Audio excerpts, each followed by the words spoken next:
ஆண்டவர் உங்களோடு இருப்பாராக.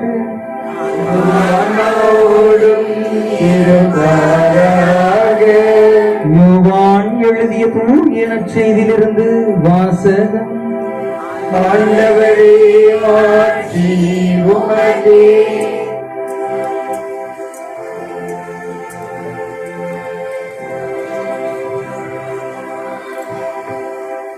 யோவான் எழுதின செய்தி பிரிவு 7 இறை திருவசனங்கள் 40 தொடங்கி 53 முடிய. அக்காலத்தில் யூதர்களின் திருவிழா கூட்டத்தில் சிலர் இயேசுவின் வார்த்தைகளை கேட்டு, வரவேண்டிய இறைவாக்கினர் உண்மையில் இவரே என்றனர். வேறு சிலர், மெசியா இவரே என்றனர். மற்றும் சிலர், கலிலேயாவில் இருந்தா மெசியா வருவார்? தாவீதின் மரபிலிருந்தும் அவர் குடியிருந்த பெத்லகேம் ஊரிலிருந்தும் மெசியா வருவார் என்றல்லவா மறைநூல் கூறுகிறது என்றனர். இப்படி அவரை குறித்து மக்களிடையே பிளவு ஏற்பட்டது. சிலர் அவரை பிடிக்க விரும்பினர், ஆனால் யாரும் அவரை தொடவில்லை. தலைமை குருக்களும் பரிசேயர்களும் அனுப்பியிருந்த காவலர்கள் அவர்களிடம் திரும்பி வந்தார்கள். அவர்கள் காவலர்களிடம் ஏன் அவனை பிடித்து கொண்டு வரவில்லை என்று கேட்டார்கள். காவலர்கள் மறுமொழியாக, அவரை போல எவரும் என்றுமே போதித்ததில்லை என்றனர். பரிசேயர் அவர்களை பார்த்து, நீங்களும் ஏமாந்து போனீர்களோ? தலைவர்களாவது பரிசேயர்களாவது அவனை நம்புவோர் யாராவது உண்டா? இம்மக்கள் கூட்டத்திற்கு திருச்சட்டம் தெரியாது, இவர்கள் சபிக்கப்பட்டவர்கள் என்றனர். அங்கிருந்த பரிசேயருள் ஒருவர் நிக்கதேம், அவரை முன்பு ஒரு நாள் இயேசுவிடம் வந்தவர். அவர் அவர்களிடம், ஒருவரது வாக்குமூலத்தை கேளாது அவர் என்ன செய்தார் என்று அறியாது ஒருவருக்கு தீர்ப்பு அளிப்பது நமது சட்டப்படி முறையாகுமா என்று கேட்டார். அவர்கள் மறுமொழியாக, நீரும் கலிலேயரா என்ன? மறைநூலை துருவி ஆராய்ந்து பாரு, அப்பொழுது கலிலேயாவில் இருந்து இறைவாக்கினர் யாரும் தோன்றுவதில்லை என்பதை அறிந்து கொள்வீர் என்றார்கள். அவர்கள் ஒவ்வொருவரும் அவரவர் வீட்டுக்கு சென்றார்கள். ஆண்டவரின் அருள்வாக்கு. இயேசுவே உமக்கு புகழ். இயேசு கிறிஸ்துவில் பிரியமானவர்களே, இன்றைய நற்செய்தி மிகவும் ஆழமான ஒரு நற்செய்தியாக இருக்கிறது. அப்ப படை வீரர்கள் இதுவரை இயேசுனுடைய பேச்சுக்கு செவி கொடுக்கவில்லை, அவர்களை கண்டதும் இல்லை, அவரை பற்றி ஒரு செய்தி தான் கேள்விப்பட்டிருக்கிறார்கள். அப்பொழுது படை வீரர்கள் அவரை கைது செய்ய சென்றவர்கள், அவரை வேவு பார்க்க சென்றவர்கள், இயேசு எந்த இடத்தில் தவறு செய்கிறார் அதை சுட்டிக்காட்டி அவரை கொலை செய்ய, விரைவாக கொலை செய்ய வேண்டும், இதுதான் அவருடைய திட்டமாக இருந்தது. ஆனால் படை வீரர்கள் சென்று பார்த்து விட்டு திரும்பி வந்துட்டு அவங்கள்ட்ட என்ன சொல்றாங்க? ஏன் அவரை இன்னும் பிடிக்கல அப்படின்னு கேட்கும்போது என்ன சொல்றாங்க? அவரை போல எவருமே போதித்தது இல்லை. ஏன்னா அது வரைக்கும் காசு வாங்கிட்டு கத்து கொடுத்தான், இவர் மட்டும்தான் எதுவுமே வாங்கல, உள்ள இருந்து வெளியில கொடுக்கிறார்.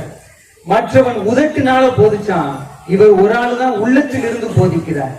மற்றவர்கள் ஏனோ தாங்கள் பெற்றுக்கொண்டதில் இருந்து பிச்சு கொடுத்தார்கள், ஆனால் இவர் மட்டும்தான் தன்னிடம் இருக்கக்கூடிய ஞானத்தை அப்படியே கொடுக்கிறார் என்பதுதான் அவர்களுடைய மன மாற்றத்திற்கான காரணம் என்பதை நாம் ஆழமாக தெரிந்து கொள்ள வேண்டும். இதுதான் இயேசு கிறிஸ்து நம்மிடம். இன்னைக்கு நமக்கு என்ன கவலையா இருக்கு? சார், அவர் வாழ்ந்த காலத்துல நம்மளும் வாழ்ந்திருந்த அந்த மலைப்பொழிவு அடியில உட்கார்ந்து இருந்தோம்னா நம்மளும் எங்கேயோ போயிருக்கலாம். சார், அவர் இருக்கும் போது நம்ம அப்பவே ஒரு நல்ல திருடனா இருந்து அவரோட சிலையில அறிஞ்சிருந்து அப்பவே கேட்டிருந்தா நம்மளும் ஆண்டவரே என்ன பண்ணிருக்கலாம். அந்த வாய்ப்பு அப்ப இல்லை, இப்பவும் இருக்கு. இப்பவும் நமக்கு இருக்கு. இப்பவும் நான் நல்லவனாக மாறின ஆண்டவரே எனக்கு அந்த சிலுவையில அந்த பங்கு கொடுங்க. நீங்கள் கொடுத்திருக்கக்கூடிய இந்த வாழ்க்கையினுடைய அருமை என்ன? இந்த வாழ்க்கையுடைய பன்முகத்தன்மை என்ன? இந்த வாழ்க்கையை நான் எப்படி பார்ப்பது? எதற்குள் என் எண்ணங்களை அடக்குவது அப்படின்னு நம்ம சிந்திச்சு பார்க்கணும். உண்மையிலேயே இந்த வாழ்க்கை நமக்கு கொடுத்து வச்சிருக்கக்கூடிய வாழ்க்கை பலருக்கு கிடைக்காது. தாயுடைய கருப்பையிலிருந்து ஒரு கோடி உயிரணுக்கள் இருந்து ஒருவரை மட்டும் நம்ம தேர்ந்தெடுக்கிறார்.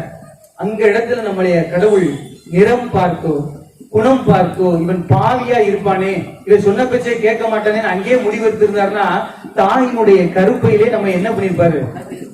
கொண்டிருப்பார். நம்மளை மத்தவங்களை முந்திட்டு வர விட்டுருக்க மாட்டார். நம்மளை அந்த இடத்திலே நமக்கு என்ன பண்ணிருப்பாரு? விடை கொடுத்திருப்பார். ஆனா இங்க விடை கொடுத்திருக்காரு அப்படின்னா நம்ம எல்லாம் யாரு? நல்லவர்கள். நம்ம எல்லாம் யாரு? நல்லவர்கள். கடவுளுடைய பேச்சுக்கு கீழ்ப்படிய கூடியவர்கள் என்பது அவருக்கு தெரியும்.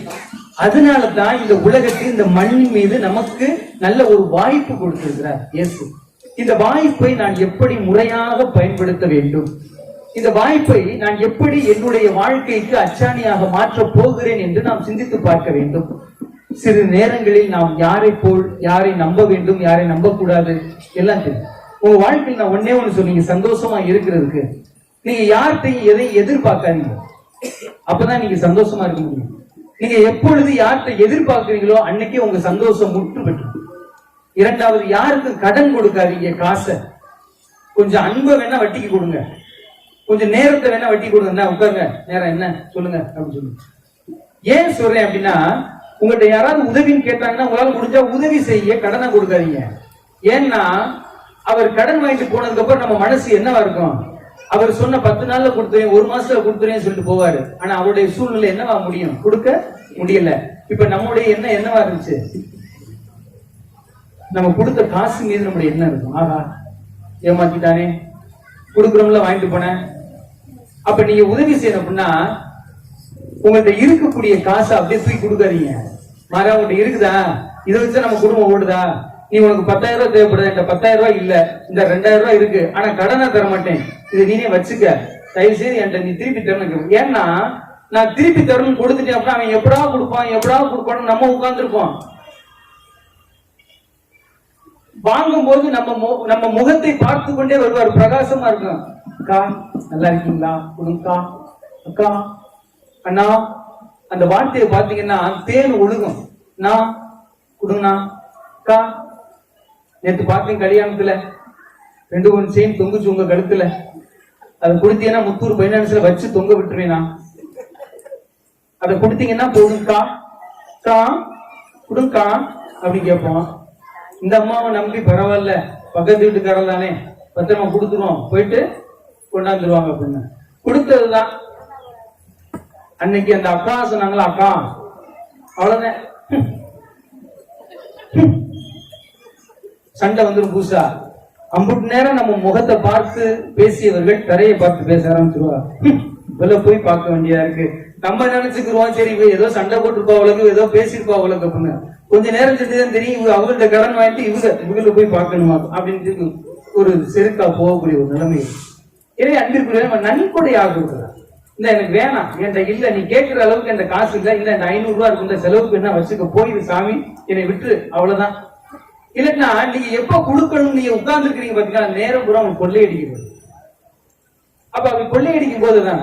இரண்டாவது, இந்த வாங்குறவங்களுக்கு சொல்றேன், நீங்க வாங்கிட்டீங்கன்னா தயவு செய்து கொடுத்துருங்க. ஏன்னா உங்களை அவங்க எந்த அளவுக்கு நம்பி கொடுத்திருக்கிறாங்க, ஏதோ ஒரு வகையில் உங்களுடைய கஷ்டத்தை தொடச்சிருக்கிறாங்க, ஏதோ ஒரு வகையில் உங்களுடைய ஒரு நஷ்டத்திலிருந்து காப்பாத்தி இருக்கிறாங்க. ஆனா அவங்க கொடுத்த காசு மட்டும் உங்களுக்கு வேணும், அவங்க மட்டும் உங்களுக்கு வேணாம் அப்படின்னா உலகத்திலேயே செய்யக்கூடிய முதல் பாவம் தான். நம்ம வாங்கிட்டு கொடுக்க முடியலன்னா கூட பேசி, அக்கா கொடுக்க முடியலக்கா, கொஞ்சம் கஷ்டத்துல இருக்கா, மன்னிச்சுக்கா, முன்னாடி மட்டும் வாங்கும் போது கா கேசணும், அப்புறம் கா சொல்லிட்டு போயிட்டே இருப்போம், பலமே வராது. அப்புறம் அப்படிதான் வரும் நம்ம வாயில. சோ அப்படிப்பட்ட ஒரு சூழ்நிலை தான் நான் சொல்றேன். கொடுத்துருங்க, வாங்கினதை நம்ம கொடுக்கக்கூடிய சூழ்நிலை. முடியலையா அவங்கள்ட்ட போய் பேசுங்க, கா முடிந்தக்கா விட்டுருங்கக்கா, கொஞ்ச நாள் கிடைச்சும் நான் தாரி, எனக்காண்டி வேண்டிக்குங்க, பாடு நல்லா கிடைக்கணும் வேண்டிக்குங்க, நல்ல பாடு கிடைச்சுன்னா உடனே தந்து அப்படின்னு சொல்லி நம்ம பேசணும். நம்ம அப்படி அவங்களை விட்டு விலகி போகும்போது நாமும் ஒரு வகையில் நம்ம பாவம் செய்யணும்.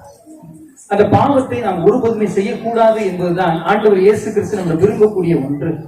எனவே அந்த நிலையில் தான் நம்ம இருக்கணும். அதனால தான் நான் சொல்றேன், உங்களுக்கு அடிக்கடி சொல்லுவேன், நம்ம கடவுள்கிட்ட போய் வரம் கேட்கிறவங்களாக இருக்கக்கூடாது, கடவுளுக்கு நம்ம வரம் கொடுக்கிறவங்களாக இருக்கணும். யாரை மாதிரி அன்னை மரியாதை போல இருக்கணும் அப்படி சொல்லி. கடவுளுக்கு வரம் கொடுத்தவர், இடம் கொடுத்தவர், கடவுளுக்கு இடம் கொடுத்தவர் அன்னை மரியாதை.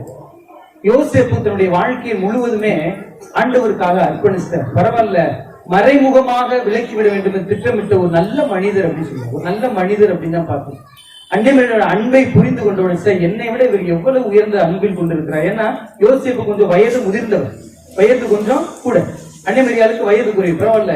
இவள் எவ்வளவு அளவிற்கு ஆண்டவரை அன்பு செய்திருக்கிறார். இப்ப நம்ம விட்டுறக்கூடாதுல, நம்ம காப்பாற்றுவோம் அப்படின்னு சொல்லிட்டு யோசேப்பு எடுக்கிறாரு பாத்தீங்களா அந்த ஆயுதத்தை. அதுதாங்க திரு குடும்பம். இன்னைக்கு என் குடும்பம் எப்படி இருக்கு, என் குடும்பத்திலே நான் எப்படி இருக்கிறேன், என் கணவன் எப்படி இருக்கிறேன், மனைவி எப்படி இருக்கிறாங்க, என் பிள்ளைகள் எப்படி இருக்கிறாங்க அப்படின்னு நம்ம சிந்திச்சு பார்க்கும்போது நம்ம அது கொஞ்சம் இடையூறுகளாக, நெருடர்களாக, சங்கடங்களாக, கசப்பு உணர்வுகளாக இருக்கக்கூடாது. நாம் வரம் கேட்கும் ஒரு நபராக மட்டும் இறைவனை சந்திக்க கூடாது. நாம் வரம் கொடுக்கும் நபர்களாக நாம் மாற வேண்டும் என்பதுதான் ஆண்டவர் நம்மிடம் எதிர்பார்க்கக்கூடிய ஒரு கேள்வி, ஒரு பதில் என்பதை ஆழமாக சிந்தித்து பார்க்க வேண்டும். இதுல எப்படி நம்ம பொருள் புரிஞ்சுக்கணும்? நான் கடவுளை பார்த்து வாரேன், எனக்கு வர மட்டும் தான் கேட்கணும் அப்படின்னு சொல்லிட்டு தான் நம்ம வர்றோம், அப்படித்தானே? இப்ப ரொம்ப நேரம் என்ன பண்றாரு அப்படின்னா, ஒருத்தன் படியிலே தொங்கிக்கிட்டு இருக்கான், பஸ் படியிலே. அப்ப கண்டக்டர் பார்த்து சொல்றாரு, ஏடா உங்க அப்பா என்ன வாட்ச்மேனா, ரொம்ப நேரம் படியிலே தொங்கிட்டு கிடக்குற. ஆனா இப்ப உள்ள பையன் அவன் வித்தியாசமா சிந்திப்பான்ல. அவன் கேட்கிறான் கண்டக்டர் பார்த்து, நீ மட்டும் எல்லாத்தையும் சில்லற காசு கேட்கிறே, உங்க அப்பா என்ன பிச்சைக்காரனா அப்படின்னு கேட்டான். இன்னைக்கு சொல்வதையும் நம்ம நாசுக்கா சொல்ல வேண்டியதா இருக்கு, இல்லாட்டினா அவன் நமக்கு திருப்பி சொல்றான். அப்படிதான் ஒரு வீட்டுக்கு போயிருந்தேன்.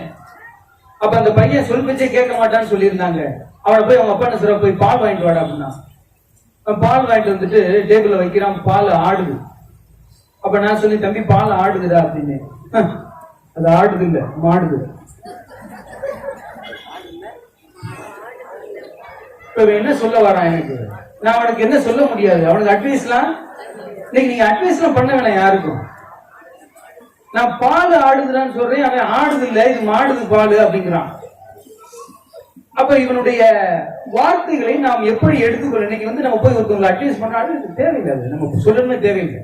நம்ம வாழ்ந்து காட்டக்கூடிய ஒரு சூழ்நிலையில இருக்கிறோம். இன்னைக்கு நானும் கோயிலுக்கு வரேன், எதுக்கு வரேன், என்னுடைய வரங்கள் கிடைச்சிருச்சு, வரங்கள் வாங்கிட்டேன். வாங்கினோட என்ன ஆயிடுச்சு, யாரை விட்டுட்டோம், அவ்வளவுதான். நம்ம கடவுளை விடுவதற்காக வரம் வாங்க கூடாது, கடவுளோடு இருப்பதற்காக வரம் வாங்க வேண்டும். அதைத்தான் அன்னை மரியா வாங்கினார். நான் கடவுளோடு இருக்க வேண்டும், கடவுள் என்னோடு இருக்க வேண்டும் என்று வரம் வாங்கிய ஒரே நபர் பாத்தீங்கன்னா அன்னை மரியா மட்டும்தான். ஆனால் இன்று நாம் எதை கேட்டுக்கொண்டு இருக்கிறோம் ஆண்டவரிடம்? நான் ஆண்டவரை விட்டு விலகி செல்வதற்கான வரங்களை கேட்கிறேனா, இல்ல ஆண்டவரிடம் நெருங்கி செல்வதற்கான வரங்களை கேட்கிறேனா? நான் ஆண்டவரிடம் நெருங்கி செல்ல வேண்டும், அந்த வரம் என்ன? அதான் அன்னை மரியாள் பெற்றுக்கொண்ட அந்த வாக்கு மனிதரானார். அந்த வார்த்தையை நான் மனிதர் ஆக்கணும், என் உள்ளத்துல நிறுத்தி நான் மனிதர் ஆக்கணும் அப்படின்னு சொல்றதுதான் அந்த வார்த்தை. அப்படிப்பட்ட ஒரு மனிதராக்க வீர மங்கை வெரோனிக்காக நாமும் புறப்படுவோம். அதற்காக பக்தியோடு நாம் மன்றாடுவோம்.